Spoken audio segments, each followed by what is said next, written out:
Hey everyone, Assalamu alaikum. It's Suma. Welcome to another brand new episode of Storage Box Making Series.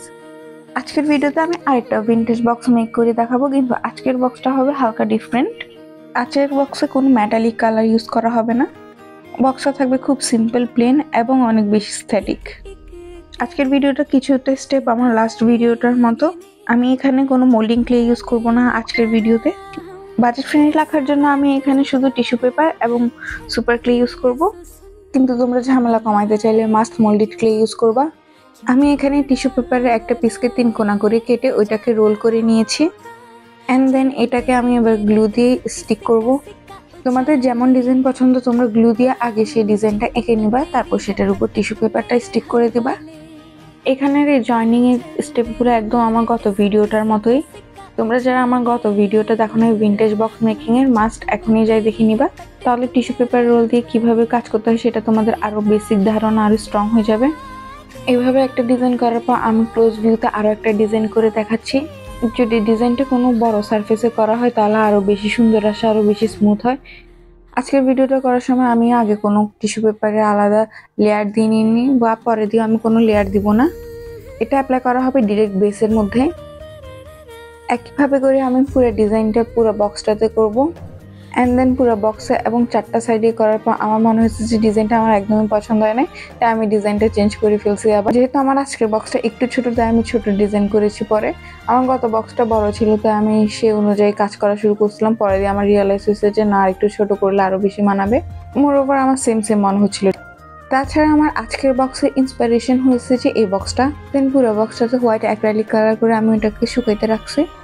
এবার এখানে আমি foam clay দিয়ে ছোট্ট একটা গোলাপ করে নেব। এখানে আমি আমার গোলাপ বানানোর স্টাইলটা দেখাচ্ছি, তোমরা যে যেভাবে গোলাপ বানাও একটা ভাবে বানাইলেই হয়। প্রথমে এখানে আমি একটা রুটি বেলে নেব গ্লুর বোতল দিয়ে। তারপর গ্লুর ঢাকনা দিয়ে আমি এখানে গোল গোল কিছু সার্কেল করে নেব। অ্যান্ড এগুলো হয়েছে যে মেইন বেস, এগুলোকে একটার সাথে একটা জয়েন্ট করে আমি এইভাবে দুটো কলি বানিয়ে নিয়েছি। আবার সেম সার্কেলগুলোকে আমি মাঝখানে এবার হাফ করে কেটে নেব। And then half cut semi সার্কেলের এই পাতাগুলোর আমি সাইডগুলোতে প্রেস করে একটু ওয়েভে এবং পাতলা করে নেব, যাতে গোলাপের রিয়েলিস্টিক পাপড়ির মতো একটু আঁকা বাঁকা দেখায়। দেন একে একে একটার সাথে একটা অ্যাডজাস্ট করে নেব। দেন প্রত্যেকটা রোজ প্যাটাল একটার সাথে একটা জয়েন্ট করে নেব। আমি ভিডিও বানাতে এতই বিজি ছিলাম যে ক্যামেরা দেখতে কখন হাত সরে গেছে আমি সেটা খেয়ালই করি নাই।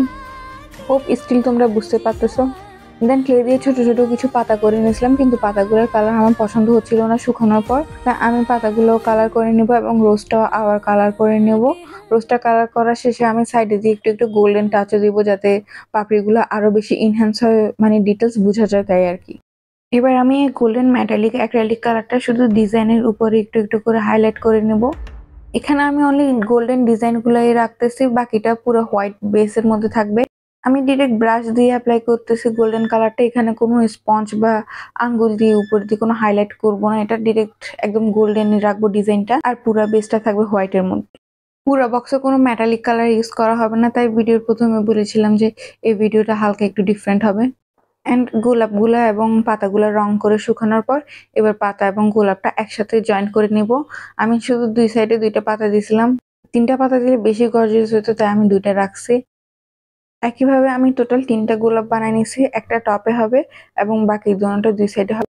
এন্ড এখানে এবার মিডল পোর্শনটার খালি জায়গায় আমি B6000 গ্লু দিয়ে গোলাপটা জয়েন করে নেব। দেন গোলাপটা স্টিক করার পর তোমরা নিশ্চয়ই ভাবতেছো এতক্ষণ এটা কিসের উপর ডিজাইন করছি। এটা হলো বক্সের ঢাকনা। সেম প্রসেসে আমি পুরো সম্পূর্ণ বক্স কমপ্লিট করছি। And here is my final result. Let me no in the comment যে তোমাদের আজকের ভিন্টেজ বক্সটা কেমন লাগছে।